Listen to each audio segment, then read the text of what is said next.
영국의 속담 중에 하나가 수의에는 주머니가 없다라는 말이 있습니다. 우리가 알다시피 사람이 죽으면 한국에서는 예전에 수의를 입혔지 않습니까? 미국에서야 양복을 입든 고인이 평상시에 좋아했던 옷을 입든 그 옷을 마지막으로 입히고 화장을 하고 우리가 뷰잉을 합니다. 아마 제가 죽을 때는 뷰잉을 할 수 없을 것 같아요. 제가 저희 아이들에게 유언을 남긴 것 중에 하나가, 아빠가 세상을 떠나면 아빠 시신을 대학병원에 기증을 해라. 그래서 할 수만 있으면 모든 장기를 다 기증하고 그 다음에 소아비로 몇십 년을 어떻게 살아왔는지 연구하는 그런 해부용으로 기증했으면 좋겠다. 그리고 1년 뒤면 아버지의 시신을 주겠다고 병원에서 연락이 올 때 너희들이 정말 아쉽다고 하면 땅 한 평에 아버지 화장해서 자그마한 편말을 하나 세워줬으면 좋겠다. 거기에는 다른 말 쓰지 말고 이렇게 써주면 좋겠다라고 제가 15년 전에 우리 애들에게 이야기했던 게 생각이 납니다. 모든 것은 주를 위해 자기 것은 아무것도 없었던 오종민 목사 이곳에 잠들다. 그게 제가 이 땅을 떠나면서 남기고 싶은 한 줄의 유언이었습니다. 이 말은 우리가 아는 대로 교육의 위대한 스승이라고 이야기하는 페스탈로치의 이야기였습니다. 모든 것은 남을 위해 자기 것은 아무것도 없었다. 여러분이 이 땅에 태어날 때는 우리가 하나님의 은혜로 태어나지만 이 땅을 살아가는 것은 우리들의 책임입니다. 어떤 사람에게는 30년의 시간을 하나님이 주셨을 것이고 어떤 사람에게는 50년, 90년, 100년의 시간을 주었을 텐데 그 살아가는 삶의 흔적이 하나님 보시기에 아름다우며 그 사람의 뒤를 따라오는 사람들의 이정표가 되는 삶을 사는 인생 된다면 값 있는 인생 아니겠습니까? 하나님의 아들이시며 천지를 창조하신 창조주의 아들이 이 땅에 태어났을 때는 소수의 사람만이 평안히 누울 곳이 없고 따뜻함이 없는 마구간에서 태어나시는 아기 예수를 영접했다는 것입니다. 성경이 우리들에게 말씀해 주고 있는 것은 어떤 이야기입니까? 높아지려고 하지 마라. 항상 가난한 자들과 함께하라. 너가 가지고 있는 것을 남에게 나누라. 그리고 너의 이름이 유명해지지 않도록 애를 써라. 사람들이 너희들을 칭찬하는 것을 두려워하라. 왜냐하면 너희들을 칭찬하면 하늘에서는 상급이 없다 하는 것입니다. 근데 언제부턴가 교회 안에도 세속적인 개념이 들어와서요, 유명해지고 싶어 합니다. 또 사람들에게 알려지고 싶어 합니다. 세상 말로 스타가 되고 싶은 사람들이 많아지는 슬픈 세상 속에 우리가 살고 있습니다. 예수께서 이 땅에 살아가시는 동안에 그분의 삶은 길에서 태어나셔서 길에서 잡수시다가 길에서 돌아가셨습니다. 우리말로 말하면 객사하신 분입니다. 평안하게 모든 사람들이 바라보는 가운데서 실크로 덮여진 이불 가운데 임종하신 것이 아니라 비참하게 하나님의 아들이신 그분께서 버림받고 흉악자의 오명을 뒤집어 쓰시고 머리에 가시관통에 피 흘리시며 손과 발과 옆구리에 대못과 창을 찔리시는 고통 속에서 생을 마감하셨습니다. 인간적으로 보면 그분은 실패한 인생입니다. 많은 무리들을 이끌고 다녔던 이단의 수계처럼 느껴지는 삶을 사셨던 분이셨습니다. 마지막 십자가에서는 속옷 빼놓고는 모든 것 다 빼앗겨 버리는 불쌍한 인생을 사신 것처럼 보였습니다. 그러나 그분이 부활하셨을 때는 세상이 달라지기 시작했다는 거죠. 우리가 그 주님을 믿지 않습니까? 저와 여러분의 인생 가운데 유명해지지 않으면 어떻습니까? 우리 교회가 사람들에게 기억되어지지 않으면 어떻습니까? 우리를 부르시고 우리에게 사명을 주셨던 우리 주님만이 우리를 기억해 주시면 충분할 줄로 믿습니다. 하나님께서 저와 여러분이 걸어가는 믿음의 여정마다 하나님께서 함께 하시는 은혜를 누릴 수만 있다면 이 얼마나 감사하고 축복된 일이냐는 것입니다. 구약에서 이사야서는 크게 두 가지 내용으로 나누어집니다. 하나는 이스라엘의 멸망에 대한 예언이고, 또 하나는 그 멸망당했던 이스라엘을 하나님께서 회복시켜 주시겠다는 말씀입니다. 저와 여러분의 인생 가운데도 굴곡이 있지 않습니까? 올라갈 때가 있으면 내려갈 때가 있습니다. 행복할 때가 있으면 슬플 때가 있고, 평안할 때가 있으면 고통스럽고, 내일이 찾아올까? 왜 고백처럼 앞으로 가도 주님이 계시지 않고, 뒤로 가도 보이지 않고, 좌우로 살펴봐도 하나님이 내게서 보이지 않는 버림받은 같은 인생 속에 살아가는 시간의 여정들이 있습니다. 근데 그 시간이 끝나면 하나님이 저와 여러분을 다시금 회복시켜 주시고, 하나님의 은혜가 어떤 것인가를 느끼게 해주시는 시간이 있다는 것입니다. 왜 우리들에게 고난이 필요합니까? 이유는 한 가지입니다. 고난이 없으면 하나님의 은혜가 얼마나 감사한지를 깨닫지 못한다는 거예요. 우리가 어린아이들을 보면요, 아플 때 뭐라고 합니까? 어르신들께서 괜찮아 아프고 나면 아이들 큰다니까. 그러나 부모의 입장에서는 그게 얼마나 서운한 이야기인지 모릅니다. 그러나 제가 자식을 길러봤더니 정말 그렇더라고요. 어린아이들이 아파야 성장합니다. 인생 살아가면서 실패하고 버림받고 배신당해야 누구를 의지할 것이며 인생 어떻게 살 것인가 눈에 두르게 되더라, 그런 말입니다. 예수 믿는 사람에게 고난이 왜 축복입니까? 그 고난을 통해서 하나님의 은혜를 구하게 되고, 하나님의 은혜를 구했더니 하나님께서 그 문제를 해결해 주시는 그 역사가 일어날 줄로 믿습니다.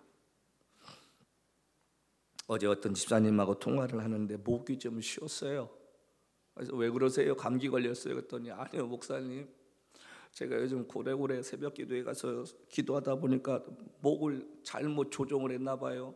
소리를 질를 때 이게 톤을 조정했었어야 되는데 무턱대고 소리를 냈더니 목이 좀 이렇게 됐습니다. 왜 소리를 냈냐 그랬더니 다음 주에 아이 대학 입시 발표인데 기도라도 해야 하나님께 들어주실 거 아니겠냐 그러길래, 우리 하나님 귀 안 먹으셨어. 그리고 기도는 평상시에 해야지 일주일 남겨놓고 가까서 소리 고래고래 질른다고. 저는 걱정이 뭐가 되냐면 그 사람이 목이 쉰 게 걱정이 아니라 다음 주에 혹여나 떨어졌다는 얘기 들으면 하나님 이럴 수 있습니까? 내 나름대로 목사가 기도하면 된다고 해서 새벽 기도 가서 열심히 부르짖었는데 하나님이 응답에 안 해주시면 이게 말이 됩니까? 나 원망의 소리 할까 봐. 그렇게 해서 기도 응답 받았으면 우리 교회 10,000명 됐다니까요. 나 15년 동안 기도해도 응답되지 않은 게 수두룩해. 아니 성경에 보면 다 들어주신다며. 너희 염려를 주께 맡겨라, 버리라, 주가 널 돌보신다. 아무것도 염려하지 말고 기도와 간구로 너희 구하지 감사함으로 아뢰라. 내가 그 말 했는데, 하나님 말씀이라고 전했는데 아직도 이루어지지 않은 게 많아요. 신앙의 참된 그 의미가 뭔지 아십니까? 그것은 모든 걸 주께 맡기고 주님께서 이끌어 가실 것이라는 신뢰를 드리는 것입니다. 많은 사람들에게 믿음이 무엇이냐고 물으면 믿음에 대한 정의를 잘 못합니다. 여러분, 믿음이 무엇입니까? 그럼 대부분의 사람들이 하는 말이 믿음은 바라는 것들 실상이요, 보지 못하는 것들 증거라. 아니, 그 믿음 말고 당신이 생각하는 믿음이라는 게 뭐냔 말이에요. 믿음이라는 것은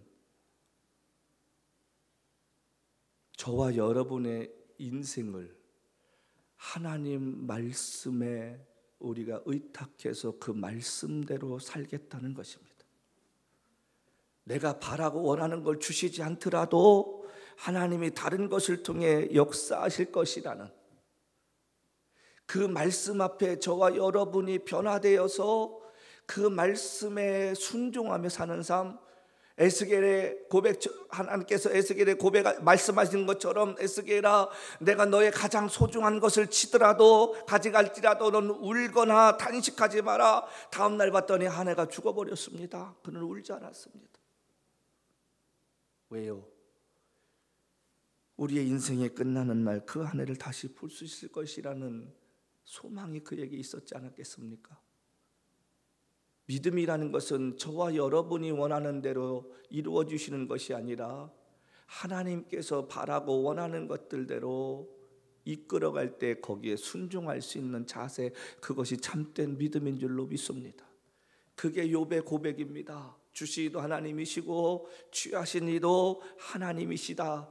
근데 우리는 우리가 바라고 원하는 것이 이루어지지 않으면 낙심하고 절망하고 기도 안 한다고 버팅겨지고 그냥 믿음에서 실족했다고들 말합니다. 그건 나의 욕심이고 이기적인 거 아니겠습니까? 예수님께서도 이 땅에 오셔서 마지막 십자가 지시기 전에 당신을 이 땅에 보내신 하나님을 향해 고백할 때 뭐라고 했습니까? 아버지여, 이 잔을 내게서 멀어지게 하옵소서. 그렇다 할지라도, 그것이 이루어지지 않았다 할지라도 주님은 그 십자가를 지고 가셨다는 것입니다. 그게 믿음입니다. 이스라엘 백성들이 430년 동안 애굽에서 고난당하다가 모세를 통해 그를 광야로 이끌어내신 하나님께서 그들에게 약속하신 것이 하나 있는데 뭡니까? 가나안 땅으로 너를 이끌어내겠다. 그런데 한 가지 너에게 부탁을 한다. 그것은 나만 섬기는 사람이 되라. 근데 3개월이 지나서 이 사람들이 한 짓이 뭡니까? 지도자가 하나님 앞에 나가 기도하면서 앞으로의 하나님의 플랜을 들으러 갔더니 그 사이를 못 참고 금송아지 섬기다가 수천 명의 사람들이 목숨을 잃는 그 비극적인 일들을 경험하게 됩니다. 여러분, 이스라엘 백성들이 망한 것 딱 하나입니다. 그들의 마음을 하나님께로 두지 아니하고 이방 우상들을 섬기는 일에 두었다는 것입니다. 그래서 그들이 마침내는 586년 기원전 586년에 나라가 멸망당해서 저들이 바벨론으로 끌려가게 됩니다. 그 사건이 지금까지의 이스라엘 가운데 획기적인 전환점이 됐는데, 그것이 뭐냐면 그들이 더 이상 이방 신상을 섬기지 않았다는 것입니다.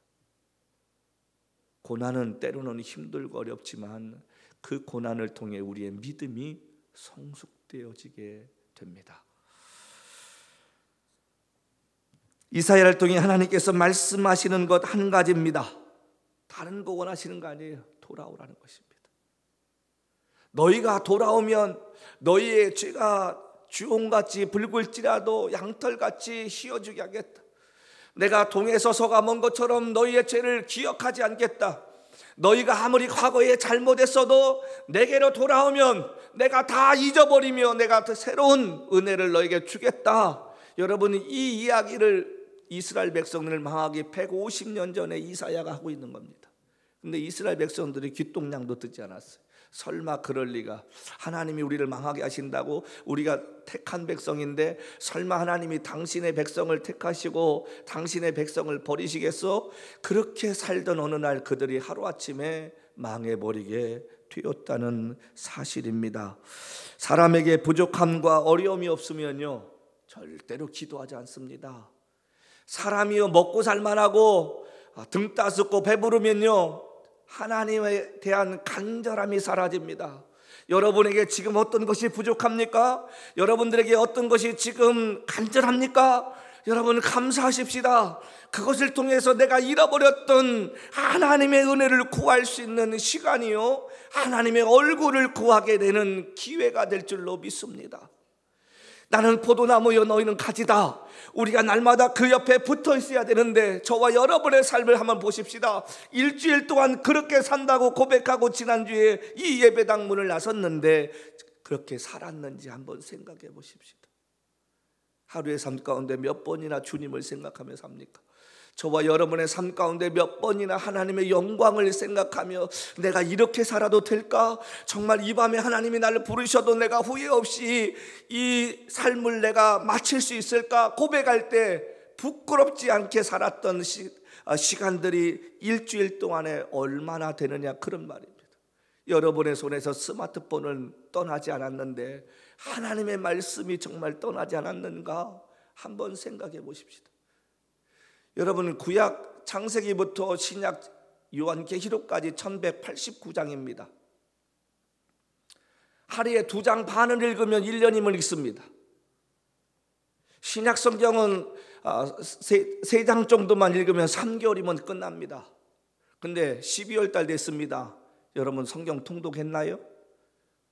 사람이 떡으로만 살 것이 아니라 하나님 말씀으로 산다고 했는데 그렇게 살았느냐, 그런 말입니다.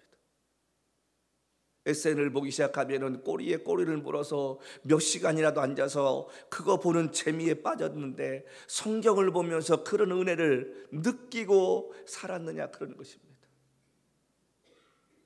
나의 말이 너희 안에 거하고 너희가 내 안에 거하면 무엇이든지 원하는 대로 구하라 하나님께서 말씀하셨는데 나는 정작 그렇게 살지 않았으면서 내가 필요한 것만 하나님께 구한다면 그게 응답되겠느냐 말입니다. 여러분 사랑도요, 양쪽이 노력하지 않냐고 한쪽은 계속해서 무엇인가 요구해서 가져가고 한쪽에서는 계속해서 그것을 공급해주는 구조라고 생각하면 처음에는 그것이 기쁨으로 섬길 수 있지만 어느 정도 시간이 가면 지치게 돼 있습니다. 한쪽이 지쳐요. 그리고 나서 나오는 결론이 뭡니까? 우리 성격이 맞지 않아, 이혼하자. 하나님이 이스라엘 백성들에게 말씀하시는 게 그것입니다. 세상은 그렇다 할지라도 나는 너희에게 지치지 않았다. 그러므로 지금이라도 돌아온다면 내가 너희의 죄를 용서해 주고 내가 너희를 통해 이루어갈 일들을 이루어가겠다라고 계속해서 하나님이 부르짖으시는데 귀에 들리지 않았다는 이야기입니다. 세상을 향해 마음을 빼앗긴 이스라엘 사람들에게 하나님의 말씀이 들리지 않았다는 것입니다. 여러분, 기도를 오래 하는 게 중요한 게 아니라 기도를 꾸준하게 하는 게 중요합니다. 기도줄 놓치면요, 다시 그 기도줄 잡으려면 3배, 4배의 그 수고함이 필요합니다. 처음에 기도줄 놓치면 기도해도 답답하고 응답 없고 멍멍하고 짜증날 수 있습니다. 그래서 우리가 쉬지 말고 기도해야 할 이유입니다. 세상의 즐거움과 바쁨 속에 살다가 하나님의 은혜를 잊고 살면 다시 은혜의 자리로 돌아가기는 너무도 힘들다는 이야기입니다. 오늘 본문을 통해서 하나님께서 하시는 말씀이 무엇인가? 6절 말씀 보시겠습니다. 말하는 자의 소리여 이르되 외치라. 이스라엘을 향해 말씀하시는 겁니다. 대답하되 내가 무엇이라 외치리까 하니 이르되 모든 육체는 풀이요 그의 모든 아름다움은 들의 꽃과 같으니 풀은 마르고 꽃이 시들면 여호와의 기운이 그 위에 불이라. 이 백성은 실로 풀이로다. 우리의 육체는 풀과 같고 육체의 아름다움은 꽃과 같다고 말하고 있어. 그런데 이런 인생들에게 하나님께서 한번 불어버리시면 풀은 마르고 꽃은 시들어 버린다는 것입니다. 이 말이 무슨 말일까요? 간단하게 정리하면 이것입니다. 인간이 세우고 애쓰는 모든 것들에게 한계가 있다는 것입니다. 부와 권력, 명예, 성공, 이것도 한계가 있다는 거예요. 권불신년이라는 말이 있습니다. 10년 지나면 그 권력도 힘을 잃어간다는 이야기입니다. 세상에 여러분 유한한 게 뭐가 있겠습니까? 대통령 하려고 4년 5년 축을하고 남을 중상모략하고 힘들게 하고 내려왔어요. 아무것도 아닌 거예요. 목회도 마찬가지 아닙니까? 몇천 명하고 은퇴하시고 나면 그때 가서도 내가 목회 몇천 명 할 때에 그러한 권위가 있나요? 없습니다. 우리의 육체가 아무리요 건강 비타민 먹고 운동한다고 해서 쇠락해가지 않습니까? 여자분들 얼굴 관리한다고 땡기고 늘리고 보톡스 맞는다고 그 얼굴이 80년 90년 간다고 해도 20대 30대처럼 팽팽한 피부 유지하나요? 필러 맞는다고 그게 오래 갑니까? 좋은 화장품, 비싼 화장품 쓴다고 주름 없어진다고 다른 부분들이 쇠락해 가지 않습니까? 그래서 제가 이제 환갑을 바라보는 나이에 생각한 게 한 가지 있습니다. 늙어감을 즐기며 살자. 저에게 인생에 언제가 제일 행복하냐고 물으면 전 지금이 제일 행복하다고 이야기합니다. 과거로 돌아가서 옛날처럼 살고 싶냐고 물으면은 저는 결코 그렇게 하고 싶지 않다고 생각합니다. 여러분, 우리가 인생을 살아가면서 언젠간 끝이 있습니다. 그 인생의 끝을 생각하고 사는 사람과 인생의 끝을 생각하고 살지 않는 사람의 삶은 엄청나게 다릅니다. 끊임없이 젊어지려고 애쓰고요, 끊임없이 자신의 피부를 가꾸려고 애씁니다. 그러나 인생의 끝을 아는 사람은 인생의 시간, 흘러가는 시간, 순간순간을 어떻게 마무리 지며 살 것인가를 생각하지 않겠느냐, 그런 이야기합니다. 사람의 아름다움도 나이가 들어가면 식어집니다. 영원한 미모를 가지려 했었던 클레오파트라 왕비나, 제가 90년도에 대만의 중정기념관 갔더니 서태후가 썼다는 그런 도구가 있는데, 사람을 비틀어 가지고 기름을 짜서요, 그걸 가지고 얼굴에 발랐다는 거예요. 그 사람이 지금도 살아 있습니까? 잠들어 있습니다. 한 줌의 흙으로 돌아갔다는 거예요. 유럽의 땅을 정복하며 세계의 제왕이 되고자 했었던 나폴레옹이나 히틀러 같은 이들도 한순간 하나님께서 인생을 풀어버리셨더니 그들은 모두 한 줌의 채로 사라졌다는 것입니다. 친구의 마음을 아프게 하고 백성들을 힘들게 하며 권력을 쥐었던 유비, 또 조조, 징기스칸 같은 사람들 다 어디 있습니까? 하나님이 어느 순간에 풀어버렸더니 한 줌의 채로 사라졌다는 거예요. 여러분, 풀을 이렇게 꺾어가지고요 놔두면 말라버립니다. 어느 순간에 그 손에 들고 불어버리면 공중에 흩어져 버리지 않습니까? 우리의 인생이 그렇다는 거예요. 아무리 권력을 갖고 지식을 갖고 아무리 가진 것이 많다 할지라도 오늘 하나님이 풀어버리시면 그 코끝에서 호흡이 멈춰버린다는 것입니다. 덧없다는 거예요. 그 덧없는 것을 깨닫는 사람만이 하나님 앞에서 어떻게 살 것인가, 그 마음이 새로워지게 된다는 것입니다. 자신들이 원하는 것을 손에 쥐면 인생이 영원할 것 같이 생각하며 곤못을 쏘아 피비린내 나는 전쟁을 통해 권력을 잡았던 수많은 지도자들 다 어디 있습니까? 그들 모두가 다 역사의 뒷장으로 사라져 버렸습니다. 여러분, 꽃과 풀은 영원한 것이 아닙니다. 어느 순간에 지면 그 꽃과 풀이 파릇파릇하고 만개하지만 시간이 지나면 다 시들게 되어져 버렸다는 것입니다. 8절 말씀 보니까 풀은 마르고 꽃은 시드나 우리 하나님의 말씀은 영원히 서리라. 아멘. 말씀만이 영원하다는 것입니다. 여러분, 다른 거 다 그만두십시다. 2000년 전에 예수께서 이 땅에 이단의 수계라고 하여 그분을 십자가에 못 박히게 했던 그 유대의 제사장들과 종교 지도자들도 다 죽었습니다. 그러나 예수님은 이 땅에서 죽으셨다가 살아났지만 그분께서 하신 말씀은 2000년이 지난 지금까지도 저와 여러분들에게 들려지게 되고 그 말씀이 우리를 통해 또 누군가에게 들려지고 있다는 사실입니다. 세상은 바뀌고 사람은 바뀌어도 하나님의 말씀은 영원하다는 것입니다. 언제까지요? 주님 오실 때까지입니다. 주님 오실 때까지 이 말씀은 영원하다는 겁니다. 하나님은 말씀으로 천지를 창조하셨고 말씀의 본체이신 예수님께서 이 땅 위에 오셔서 우리를 구원하시기 위해 십자가에 죽으셨고 부활하셨다. 그게 말씀의 핵심입니다. 그 부활하신 예수 그리스도를 믿는 자는 영원한 생명을 얻을 수 있다는 것입니다. 부활하신 예수를 믿는 자는 죽어도 살겠다는 이야기입니다. 부활하신 그 예수의 말씀을 붙잡는 자에게는 사망이 이기지 못한다는 것입니다. 이사야서 2장 23절 말씀에 너희의 인생을 의지하지 말라. 그의 호흡은 코에 있나니 새말가치가 어디 있느냐. 인생을 의지하지 말라. 여러분, 사람 의지하면 무슨 일 벌어집니까? 피곤해져요. 내가 그 사람의 비율을 맞춰야 돼. 그 사람과의 관계가 끊어지지 않으려고 노력해야 돼. 제가 예전에도 말씀드린 것 같은데 저희 누님이 한때는 또 이준기 씨의 팬이었습니다. 영화배우인가 탤런트인가는. 그래서 인천공항에 왔는데 저를 배웅하러 왔는데 잠깐만 거든 한 20분인가 없어졌어요. 어디 갔냐 했더니 이준기가 지금 공항 출국한다고.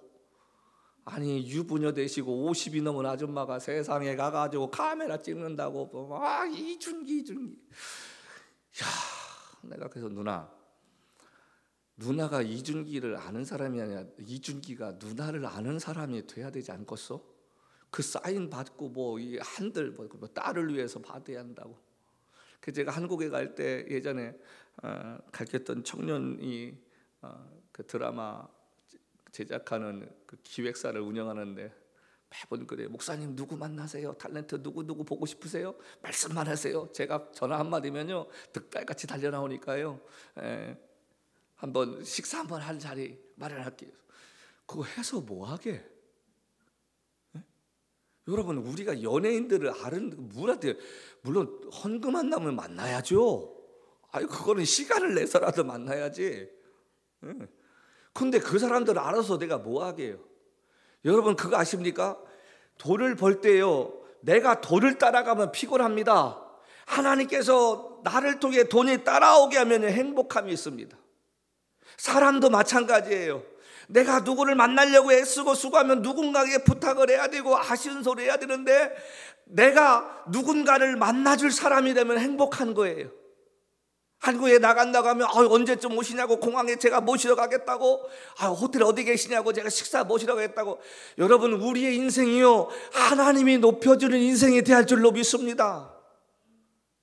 내가 사람 찾아다니면서 이것저것 한다고 하면 피곤하고 애쓰지만 나는 가만히 있는데 그 사람들이 나를 만나려고 애쓰고 수고하면, 여러분 그게 얼마나 행복한 인생인 줄 아세요? 그거 해본 사람만이 느낄 수 있는 기쁨입니다. 누굴 통해서요? 하나님의 은혜를 통해서 말이죠. 저와 여러분의 인생에 그런 인생 돼야 되지 않습니까? 한번 왔다 가는 인생인데 여러분과 제 인생이 세상 말로 쪽팔리는 인생이 아니라 하나님이 높여주시고 하나님이 함께 하셔서 누군가가 나를 만나고 싶어하고 내가 하는 이야기를 듣고 싶어하고 내가 하는 그 이야기를 통해서 그 사람이 도전받고 그 사람의 새로운 인생을 살 수 있는 계기가 될 수 있다면 여러분은 얼마나 행복한 인생이냐, 그런 말입니다. 여기 지금 이사야가 말한 것처럼 너희는 인생을 의지하지 말라. 다시 말하면 사람 의지하지 말라는 거예요. 우리는 사람에게 아쉬움을 가지고 다가가려고 하는데 여러분 그렇게 하지 말라는 거예요. 하나님께서 여러분에게 사람을 붙여주는 축복된 삶이 되시기를 주님을 부탁합니다. 그래서 여러분을 통해서 다른 사람들이 잘 되고 여러분과 저를 통해서 다른 사람이 행복해질 수 있는 인생이 되기를 기도해야 되지 않겠습니까? 여러분, 하나님이 나와 함께 하시는 것을 믿고요, 주님이 내 인생의 공급자가 되시고 다윗이 고백한 대로 주는 나의 산성이시고 반패시라는 이 확신을 갖고 살면 내가 지금 가진 것이 없어도 당당해집니다. 어깨에 힘이 들어갑니다. 사람들 앞에서 비굴해지지 않습니다. 사람들 앞에서 아쉬운 소리 하지 않습니다. 하나님이 나와 함께 하시는 은혜를 우리가 다른 사람에게 보여줄 수 있을 줄로 믿습니다. 세상의 모든 것은 끝이 있다. 생명도 사람과의 관계도 말이지. 저는 이 말 참 요즘 제가 실감하며 살아요. 사람과의 관계는요 맺기는 어렵습니다. 시간이 걸립니다.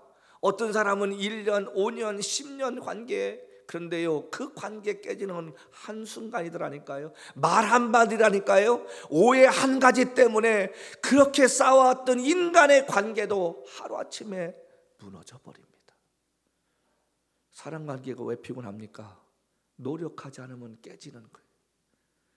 상대방에게 내가 충족시키고요, 그 사람이 바라는 것을 이루어주지 않으면 언제부턴가 그 사람은 나를 멀리합니다.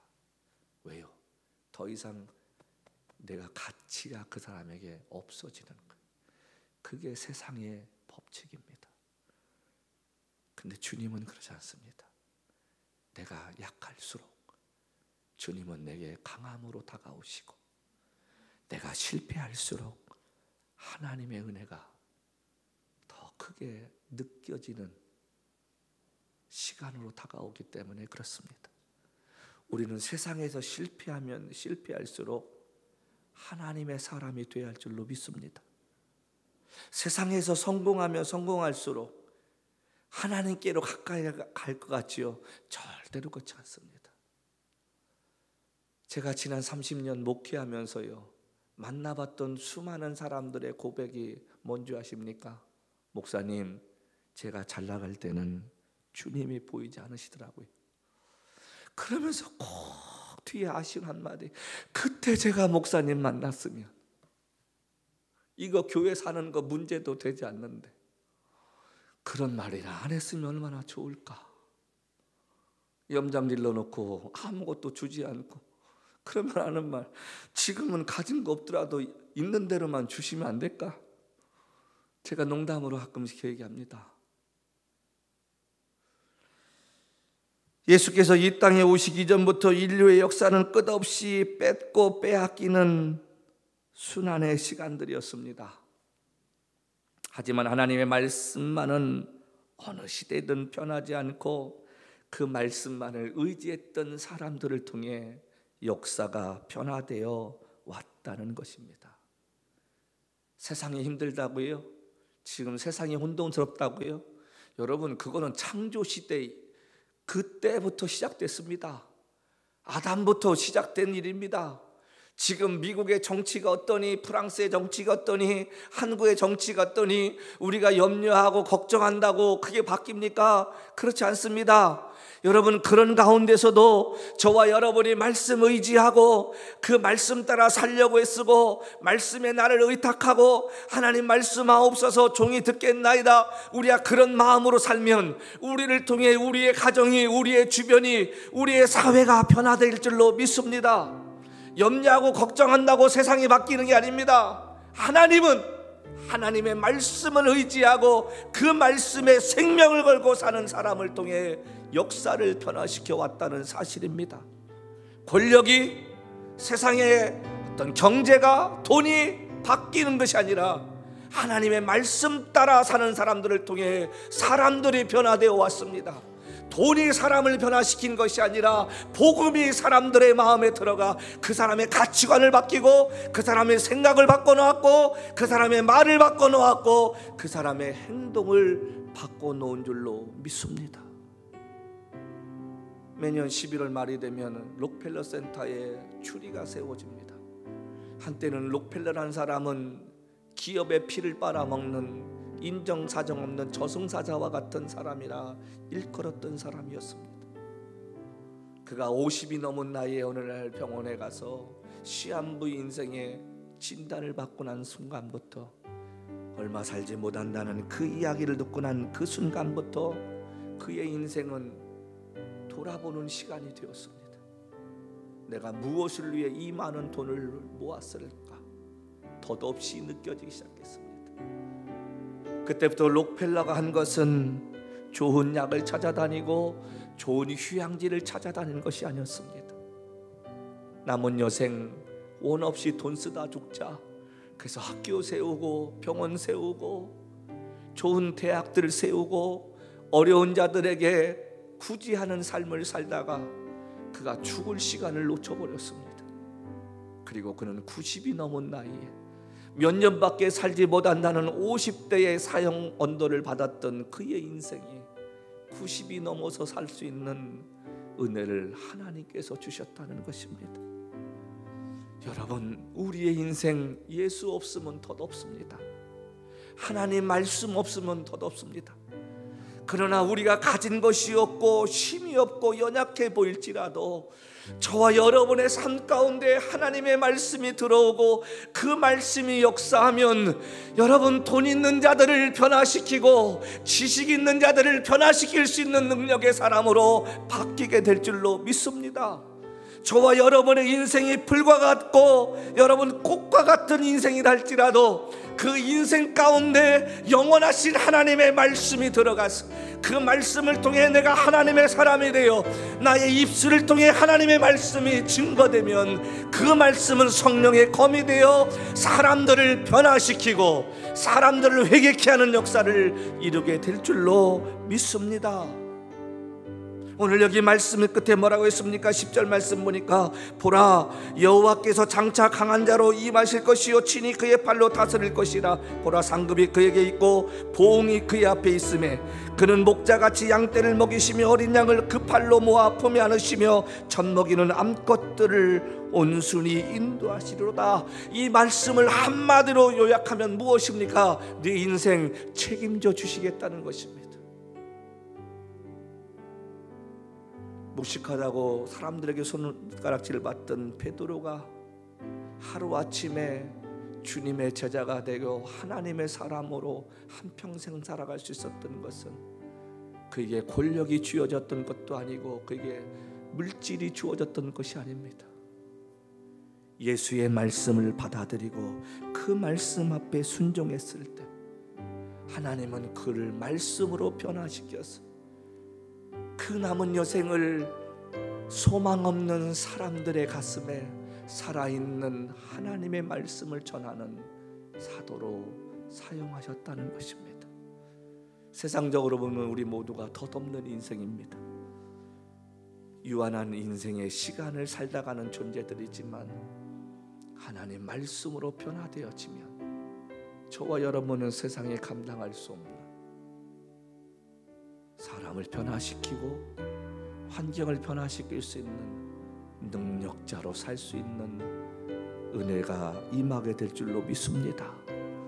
이 땅 위에 말씀으로 오시는 그 예수님을 기다리는 대강절 절기를 보내면서 우리가 다시 한번 이 말씀을 기억하며 하나님의 말씀은 영원하리, 영원한 그 말씀 앞에 저와 여러분의 인생을 맡기며 사십시다.